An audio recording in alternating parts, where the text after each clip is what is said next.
आज की बड़ी खबर पर हम लगातार बने हुए हैं। सुप्रीम कोर्ट में महाराष्ट्र के मामले पर सुनवाई चल रही है। शिवसेना की अर्जी है जिस पर सुनवाई चल रही है। अभी तक हमने देखा कि कपिल सिब्बल ने अपनी बातों को सामने रखा, तुषार मेहता सरकार की तरफ से, और भारतीय जनता पार्टी के वकील के तौर पर हमने देखा मुकुल रोहतगी को अपनी बातों को सामने रखते हुए। अब अभिषेक मनु सिंघवी अपनी बातों और दलीलों को सामने रख रहे हैं। अभिषेक सिंघवी का कहना है कि राज्यपाल का यह दायित्व बनता है कि वो प्रथम दृष्टया लिखित दस्तावेजों के आधार पर बहुमत के लिए आश्वस्त हो। दस्तावेजों पर बाकायदा हस्ताक्षर होने चाहिए। गवर्नर को फिजिकल वेरिफिकेशन कराना चाहिए, लेकिन गवर्नर की तरफ से ऐसी कोई कवायद नहीं हुई। कोर्ट ने इस पर एक सवाल पूछा है, क्या आपका ये कहना है कि गवर्नर के सामने बहुमत साबित कराने के लिए कोई मेरिट नहीं था? सिंघवी ने इस पर अपनी बातों को सामने रखते हुए कहा कि ऐसे कोई मेरिट नहीं थी, गवर्नर के पास किसी भी तरह का कोई वेरिफिकेशन नहीं किया गया है। जी, सिंघवी एनसीपी और कांग्रेस की तरफ से अपनी बात रख रहे हैं। इससे पहले हमने कपिल सिब्बल को शिवसेना की तरफ से अपनी बात रखते हुए सुना था सुप्रीम कोर्ट में, और दलील यही दी जा रही है कि आनन फानन में जो भी हुआ वो क्या ठीक था। दूसरी तरफ सरकार की तरफ से जो पक्ष रखा जा रहा है उसमें यह कहा जा रहा है कि मौलिक अधिकारों का हनन नहीं हुआ, इसलिए सुप्रीम कोर्ट आने की जरूरत नहीं थी, हाई कोर्ट जाना चाहिए था दरअसल राजनीतिक पार्टियों। बिल्कुल, और इस वक्त विकास हमारे सहयोगी बॉम्बे से हमारे साथ जुड़े, मुंबई से हमारे साथ जुड़े हुए हैं, और धीरेन्द्र भी इस वक्त सुप्रीम कोर्ट के बाहर हैं। विकास, जरा ये समझाइए कि मुंबई में लोगों की धड़कनें कहां हैं? क्या वाकई में अजीत पवार को मनाने की जो कोशिशें चल रही हैं वो संपूर्ण होती दिख रही हैं, और दूसरी तरफ शरद पवार के पास भारतीय जनता पार्टी के प्रतिनिधि पहुंच रहे हैं, तो ये कहां जा रही है महाराष्ट्र की राजनीति? अजय जी, सत्ता स्थापना की कोशिश में लगी चारों पार्टियों की निगाहें, मैं कहूंगा कि टकटकी लगाकर वो इस समय सुप्रीम कोर्ट की सुनवाई को देख रहे हैं।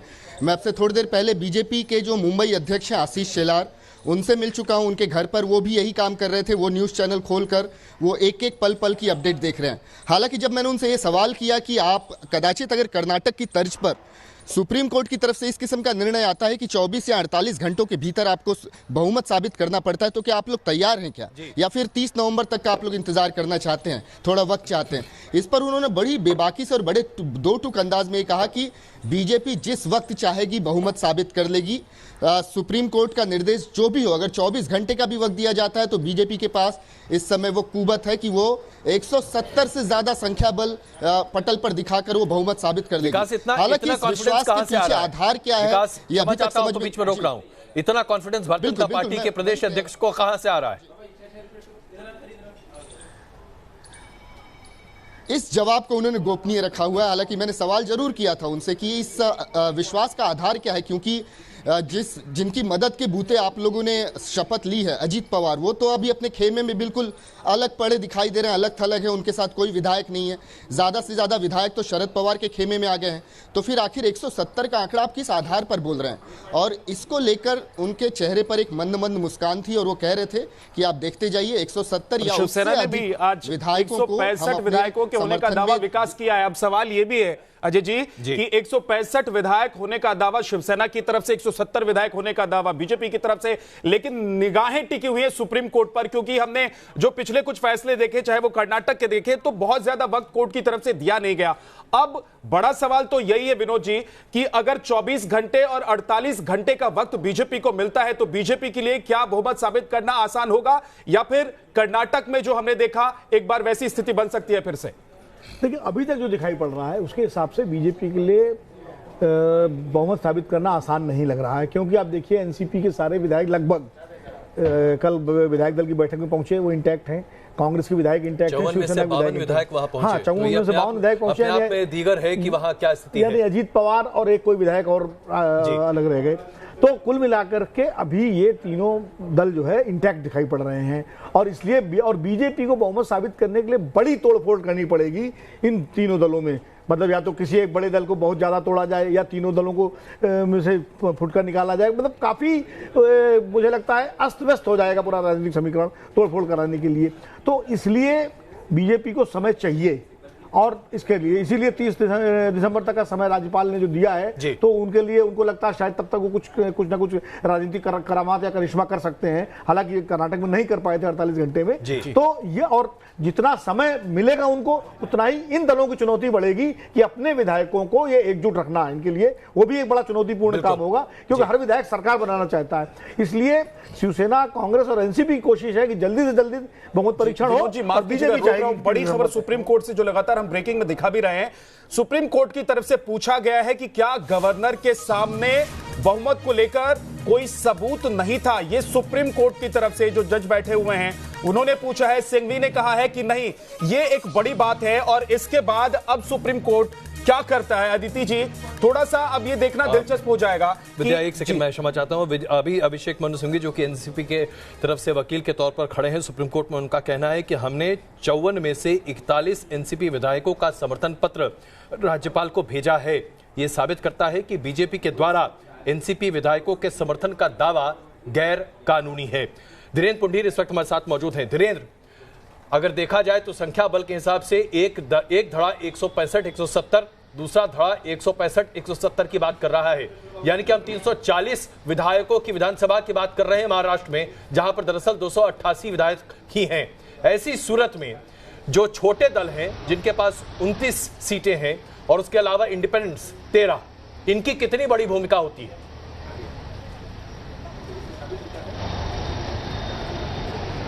देखिए, जो सबसे पहले अगर हम लोग देखते हैं कि जो 22 विधायक का कल अगर दावा किया गया था, तो उसमें यह था कि 120 उनके पास पहले से, यानी 15 पहले से वो निर्दलीय या छोटी पार्टियों का मतों का अपने पास वो पत्ता रखे हुए थे। इसके बाद उनको कम से कम 25 विधायक चाहिए थे और 22 विधायक वो श्योर लग रहे थे। लेकिन कल जब मीटिंग हुई उसके बाद तो ये तमाम जो छोटे दल और जो निर्दलीय विधायक होते हैं, हमेशा जो हम लोगों ने देखा है, मतलब हर बार होगा ऐसा नहीं कहा जा सकता, लेकिन ज्यादातर वो लोग हमेशा सत्ता में जाने वाली पार्टी के पक्ष में वोट देते हैं, जिससे मैक्सिमम जो शेयर है, लाइन शेयर लेने की कोशिश करते हैं। तो वो यहां भी है, यहां भी दोनों की निगाहें पहले अपना एक बड़ा जो चंक है उसको अपने साथ रखनी। कल भी ये सवाल उठा था अजय जी, जब हम लोग सुबह थे लाइव पे, तब भी ये सोचा जा रहा था कि आखिर अगर 36 विधायक भी वो तोड़ लेते हैं तो उनको बाहर से चाहिएगा। तो दोनों पार्टियां जो बड़ी पार्टियां हैं, चूंकि 44 और 54 कोई छोटी संख्या नहीं है, 56 उनको 2/3 तोड़ना आसान नहीं है। अगर इतना आसान होता तो वो इतने दिन 28 दिन का वक्त नहीं लगता। लिहाजा ये आशीष शेलार का जो एक विश्वास है वो किस पर है, ये अभी सबके लिए अबूझ पहेली है। शायद वही जानते होंगे इसका गणित, लेकिन इस वक्त कम से कम जो ट्रांसपेरेंसी सामने है उसमें वो संभव नहीं दिखता है। और छोटी पार्टियां इससे पहले चुकी। ये टिप्पणी जो अभी जस्टिस रमन की तरफ से है, ये अपने आप में बड़ा महत्वपूर्ण है। अभिषेक मनु सिंघवी ने बोमई फैसले का हवाला देते हुए कहा है कि फ्लोर टेस्ट सबसे बेहतर तरीका है बहुमत साबित करने का, जिसके जवाब में जस्टिस रमन्ना ने कहा है इसे लेकर कोई विवाद नहीं है। यानी कि जस्टिस बोमोई के फैसले को जिस तरह से आज अदालत में एक बार फिर से उसका जिक्र हुआ है, फ्लोर टेस्ट की बात कही जा रही है, बात फिर घूमकर वहीं आती है फ्लोर टेस्ट। लेकिन इसमें वक्त कितना दिया जाएगा यह शायद अब हमें समझना पड़ेगा, जो कि अदालत के रुख से थोड़ी देर में साबित होता हुआ दिखाई देगा। अभिषेक मनु सिंघवी ने कर्नाटक और उत्तराखंड के 3 केस का मामला सामने रखा है, हवाला दिया है। और उत्तराखंड का मामला हम सबको बड़े अच्छे तरीके से याद है कि उस वक्त वहां क्या हुआ था। विनोद जी, मुझे लगता है कि उत्तराखंड के मामले पर जरा आप टिप्पणी करें तो शायद हम इस चर्चा को और आगे बढ़ाएं। उत्तराखंड में तो बड़ा दिलचस्प हुआ था, होटल को ही विधानसभा मान करके विधानसभा अध्यक्ष ने जो है जो डिफेक्शन हुआ था उसको मान्यता दे दी थी। तो वो वाकई बड़ा विचित्र केस था कि एक होटल में विधायकों की बैठक हुई और उसको जो है विधानसभा अध्यक्ष ने नहीं, स्पीकर ने वो कर दिया था। तो वो बड़ा विचित्र मामला था वहां का। और मुझे लगता है कि इसीलिए पहले उत्तराखंड हाईकोर्ट ने उस फैसले को पलटा, उसके बाद सुप्रीम कोर्ट ने जो है उसमें अपना आदेश दिया। तो उत्तराखंड का निश्चित रूप से वो भी एसआर बोमई केस की तरह एक नजीर है वो फैसला अपने आप में। और मैं बार बार उत्तर प्रदेश का ध्यान दिला रहा हूं, जो रमेश भंडारी वाला मामला हुआ था, रमेश भंडारी के समय जो जगदम्बिका पाल और कल्याण सिंह का मामला था, वो भी फैसला अपने आप में एक नजीर है, क्योंकि राज्यपाल के द्वारा शपथ ग्रहण की पूरी प्रक्रिया को ही अदालत ने अवैध कर दिया था और रिस्टेट कर दिया था कल्याण सिंह को। तो ये, और बीजेपी उसमें बेनिफिशियरी थी। बिल्कुल। जस्टिस सिंह सब कुछ कह रहे हैं। Justice Singh please.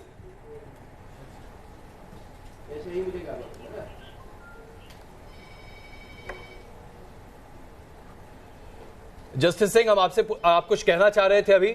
हम अभी एसआर बोम्मई केस की बात कर रहे थे और अभी जो अदालत में कार्रवाई चल रही है उसकी जो टीका टिप्पणी है उसके बारे में चर्चा कर रहे थे। Justice Singh please.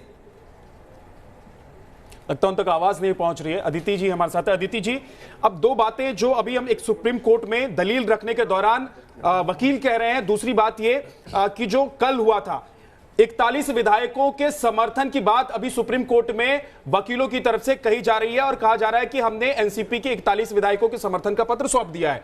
कल बात सामने आई कि सिग्नेचर किए हुए एनसीपी के विधायकों के पत्र सौंपे गए थे। अब सवाल यह है कि जिन विधायकों के सिग्नेचर कल मिले थे, जिन विधायकों के सिग्नेचर की बात आज हो रही है, क्या ये दोनों तरफ है, दोनों खेमे में, अजित पवार के खेमे में भी है और शरद पवार के खेमे में भी है? इसके बारे में कुछ आधिकारिक तौर पर कहा नहीं जा सकता है, क्योंकि वो उन्होंने किस चीज़ पर साइन किया था और क्या दावे के रूप में राज्यपाल के सामने प्रस्तुत किया गया, ये इसमें कुछ मेरे ख्याल से गैप है। बिल्कुल, लेकिन एनसीपी के लोगों का कहना था कि वो हाजिरी के दस्तखत थे, ये एनसीपी के लोगों ने जो कहा और वो वही लगा करके उन्होंने उनको दे दिया था। बिल्कुल, लेकिन इस पूरे मामले पर अभी जिन तमाम मामलों का हवाला दे रहे हैं अभिषेक मनु सिंघवी, जस्टिस सिंह मैं आपसे समझना चाहता हूं, उत्तराखंड, झारखंड, गोवा, कर्नाटक, एसआर बोम्मई केस, इन तमाम मामलों का हवाला अभी कोर्ट में दिया जा रहा है और कहा जा रहा है कि फ्लोर टेस्ट ही एकमात्र रास्ता है जिसके जरिए सरकार के गठन पर बात हो सकती है और इसे जल्द से जल्द किया जाना चाहिए। आपकी राय क्या है? की गाइडलाइन एसआर बोम्मई केस में दी जा चुकी है और एसआर बोम्मई के केस में प्रोसीजर क्या होना चाहिए ये प्रॉपर्ली डिफाइन किया है सुप्रीम कोर्ट ने, और केवल floor test is the way to decide the majority. जी जस्टिस सिंह, और इसको जितना जल्दी हो सके जी बात पूरी कीजिए। जी पूरी बात कीजिए। और फ्लोर टेस्ट को जल्दी से जल्दी कराना चाहिए। अगर इसमें डिले करेंगे तो हॉर्स ट्रेडिंग की संभावनाएं बढ़ती जाती हैं। जी जस्टिस सिंह, एक चीज मैं आपसे समझना चाहता हूं कि सवाल यह भी उठा कि आखिर इतनी जल्दबाजी में सब कुछ क्यों हुआ? क्या प्रधानमंत्री के पास जो एक पावर है उसका गलत इस्तेमाल किया गया, या फिर ऐसी जरूरत थी और वहां प्रधानमंत्री ने अपने पावर का इस्तेमाल किया राष्ट्रपति शासन हटाने के लिए? यह सवाल आज उठ रहा है। संवैधानिक तौर पर या एक्सपर्ट के तौर पर आपकी राय क्या है? यह कॉन्स्टिट्यूशनल क्राइसिस है और यह विवाद का विषय निश्चित रूप से है, क्योंकि लंबे समय से जहां राष्ट्रपति शासन था और विद इन नो टाइम राष्ट्रपति शासन हटा दिया गया और शपथ दिला दी गई। ये विवाद का विषय है और ये निश्चित रूप से रहेगा। जस्टिस सिंह, अगर मैं आपसे थोड़ी आपकी याददाश्त खुरचने का आग्रह करूं, इस तरह का कोई मामला आपको याद आता है जब प्रधानमंत्री ने अपने एकाधिकार का इस्तेमाल करते हुए राष्ट्रपति शासन को इतनी ताबड़तोड़ तेजी के साथ हटाने की सिफारिश की हो, जहां कैबिनेट से मशवरा न लिया गया हो, कैबिनेट से बात भी न की गई हो? संविधान ये कहता है कि राष्ट्रपति कैबिनेट की एड एंड एडवाइस पर काम करेगा और cabinet doesn't mean the prime minister alone. अगर कैबिनेट का डिसीजन होता जी तब तो कोई दिक्कत नहीं है, लेकिन अगर विशेषाधिकार है प्रधानमंत्री के पास और प्रधानमंत्री को लगता है कि उनको यह कदम उठा लेना चाहिए, तो उन्होंने अगर उठाया तो तब भी क्या ये कि विवाद का विषय है? बिल्कुल, अगर उसके प्रोविजन नहीं, संविधान में ऐसा कोई प्रोविजन नहीं है, विशेषाधिकार का कोई प्रोविजन नहीं जी। बिल्कुल, ये अपने आप में बहुत ये कैबिनेट का डिसीजन है, कैबिनेट का डिसीजन है, कैबिनेट का डिसीजन विशेषाधिकार में नहीं आता है। अगर कैबिनेट उसको ऑथराइज कर देती है देन ऑल राइट। राष्ट्रपति शासन लगा भी कैबिनेट के फैसले से, लगता भी कैबिनेट के फैसले से ही है। तो अभी तो खैर सुप्रीम कोर्ट में इस मामले पर भी चर्चा जरूर होगी। मुझे लगता है कि इस पर भी कोई ना कोई दलील सामने रखी जाएगी और दिशा निर्देश भी शायद आएगा इस पर कि क्या इस तरह से होना चाहिए। लेकिन यही सवाल जो अभी मैंने जस्टिस सिंह से पूछा था, विनोद जी, क्या आपकी याददाश्त में ऐसा कोई मामला हो जहां पर प्रधानमंत्री ने अपने एकाधिकार का इस्तेमाल करते हुए और इस प्रोविजन का इस्तेमाल करते हुए जिसमें लिखा गया था एक्स्ट्राजीनियस इमरजेंसीज, ये शब्द अपने आप में बहुत मायने रखता है? मेरी याददाश्त में गड़बड़ियां पहले भी बहुत हुई हैं कांग्रेस शासन के दौरान भी हुई हैं, गैर कांग्रेस शासन के दौरान भी हुई हैं, राज्यपालों की भूमिका पर सवाल उठे हैं, लेकिन इतना मुझे याद नहीं पड़ता कि बिना कैबिनेट डिसीजन के किसी प्राइम मिनिस्टर ने ऑर्डर के विशेषाधिकार का प्रयोग करके इस तरह का आदेश दिया हो। कम से कम मुझे ध्यान में नहीं आता। हो सकता है अदिति जी अगर कुछ रोशनी डाल सके मुझसे भी पहले, शायद को ज्यादा पता हो या कोई और, मेरी जानकारी में नहीं। चलिए, प्रेम शुक्ला जी भारतीय जनता पार्टी से के प्रवक्ता इस वक्त हमारे साथ जुड़ चुके हैं। प्रेम शुक्ला जी, सुप्रीम कोर्ट में जो सुनवाई चल रही है, जाहिर सी बात है उस पर हम टीका टिप्पणी नहीं कर सकते, लेकिन मैं आपसे आधिकारिक तौर पर पूछना चाहता हूं, कितने आश्वस्त हैं आप कि महाराष्ट्र में भारतीय जनता पार्टी की अगुवाई की सरकार 24 घंटे में फ्लोर पर समर्थन के साथ आप खड़ी कर सकते हैं? कितने आश्वस्त हैं? जब भी फ्लोर टेस्ट होगा, भारतीय जनता पार्टी की आदरणीय देवेंद्र फडणवीस जी की सरकार को विश्वास मत हासिल होने में किसी भी प्रकार की कठिनाई नहीं होगी, हमें पूरा विश्वास है। प्रेम शुक्ला जी, लेकिन अजित पवार जो कल तक आप लोगों के साथ खड़े थे, उन्होंने शपथ ले ली, आज वो अकेले नजर आ रहे हैं। उनके जो विधायक, जो उनके समर्थक नजर आ रहे थे, वो नजर नहीं आ रहे उनके साथ, सभी चले गए हैं शरद पवार के साथ। 41 विधायकों के समर्थन की बात तो सुप्रीम कोर्ट में भी आज कह दी गई है वकील की तरफ से। देखिए, ये तो एनसीपी का दुष्प्रचार हो सकता है कुछ लोगों का, लेकिन आप कल तक कह रहे थे कि उनके पास 50 विधायक हैं, आज कह रहे हैं कि 41 विधायक ही हैं, तो 9 विधायक तो रातों रात घट गए हैं। अभी आगे बढ़ते बढ़ते और विधायकों की संख्या घट जाएगी। अभी कल तक तो टेलीविजन चैनल सवेरे तक मैं जो सुन रहा था, आपने कितने विधायक? प्रेम शुक्ला जी, इससे पहले कि हम ब्रेक लें, मैं क्षमा चाहता हूं, एक छोटी सी टिप्पणी आपसे लेना चाहता हूं। देवेंद्र फडणवीस जी ने चुनाव प्रचार के समय कहा था कि अजीत पवार के लिए तो बस एक ही जगह है और वो है जेल। चक्की पिसिंग एंड पिसिंग करते करते अजीत पवार जेल से बाहर नहीं निकलेंगे। 70,000 करोड़, 25,000 करोड़, 7,700 करोड़, 6,300 करोड़, इतने के घोटाले गिनाए गए थे देवेंद्र फडणवीस जी के द्वारा। ऐसे व्यक्ति जो चक्की पिसिंग के अलावा कुछ नहीं कर सकते, वो आज आपके साथ आते ही एकदम स्वच्छ हो गए ना, साफ सुथरे पवित्र। देखिए, हम नहीं हमारे बारे में तो आप टिप्पणियां कर रहे हैं, लेकिन जो कहा करते थे कि सोनिया गांधी के शरण में जाने वाले नपुंसक होते हैं, उनको क्या अपने पुरुषत्व पर संदेह हो गया है? देखिए, मैंने आपसे जो सवाल पूछा उसका आपने दूसरा सवाल दे दिया। सवाल का जवाब होता है प्रेम शुक्ला जी, और आप तो बहुत ही कुशल वक्ता है। उत्तर ही दे रहा हूं भाई साहब। नहीं तो इसका जवाब दे दीजिए ना। आप वो गंगा हैं जिसमें हर कोई साफ हो जाता है। मैं तो जवाब दे रहा हूं। आप मान रहे हैं कि आप गंगा हैं?